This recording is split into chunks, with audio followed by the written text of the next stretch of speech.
A will is a document which the owner of a property can make and provide for the manner in which his property will be distributed after his lifetime.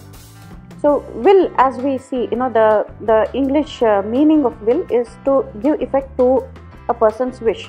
So it is, in simple terms, recording the fact that a person is a owner of the property and how he would want that property to devolve upon the beneficiaries that he has identified, and it will come into effect after the lifetime of the person. And there are no set precedents for making a will. It can be drawn up on a plain piece of paper.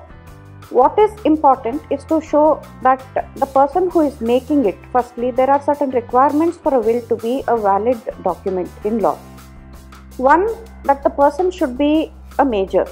A minor cannot make a will, and even if a minor owns a property, there are certain restrictions under law on how that ownership can be structured. So only a person who is minor, who is major, that is 18 years and above, is entitled under law to make a will. It has to be in writing, and it need not be on a stamp paper, unlike most other documents, because a contract, as we understand in law, has to be in writing, has to show the offer and acceptance by the parties, and has to be duly stamped for it to be executed. But a will is not a contract. It is a unilateral disposition of the property from the existing owner, indicating the manner in which he would like the property ownership to devolve after his lifetime, and it will come into effect after the demise of the person making it. So it can be done on a plain piece of paper. It has to be in writing, signed by the testator. The signature of the testator is important, and it needs to have 2 witnesses, and the testator has to sign the will in the presence of the witnesses. And this is important because the will can be challenged at a later date. The very fact that the will was executed, whether the person was competent to execute the will, and whether he did it out of his voluntary wish, all of this can be proved with the help of the witnesses who have witnessed the testator making the will.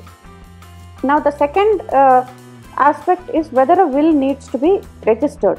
Under law, it is not required to be registered. Under the Indian Registration Act of 1908, a will is not a compulsorily registrable document, but registration of the will is optional.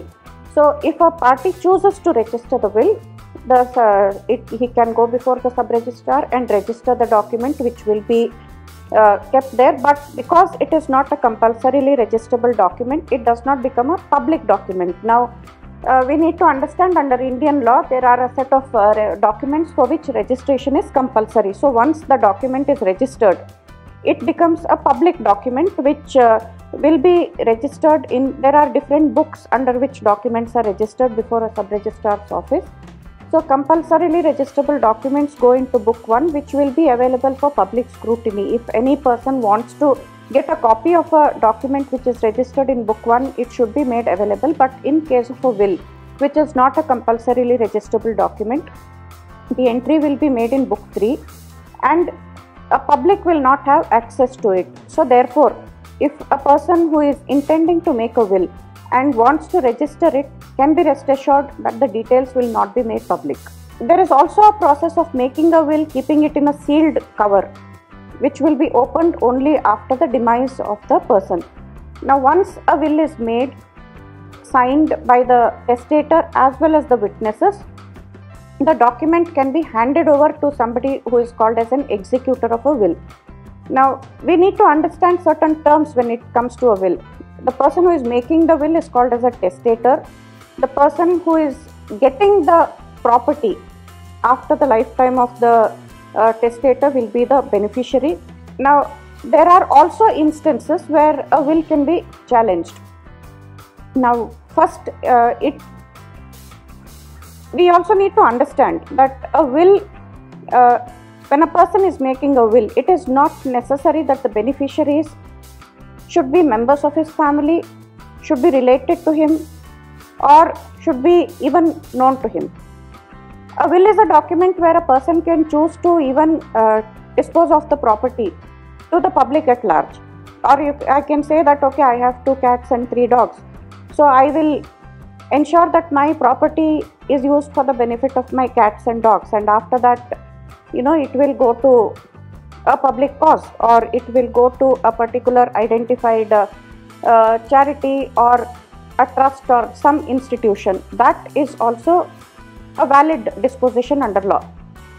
But there are instances where a will can still be challenged if a person who believes that he should have got a property of the deceased, he can go and challenge, saying that it was firstly when the testator made the will, he was not of sound mind.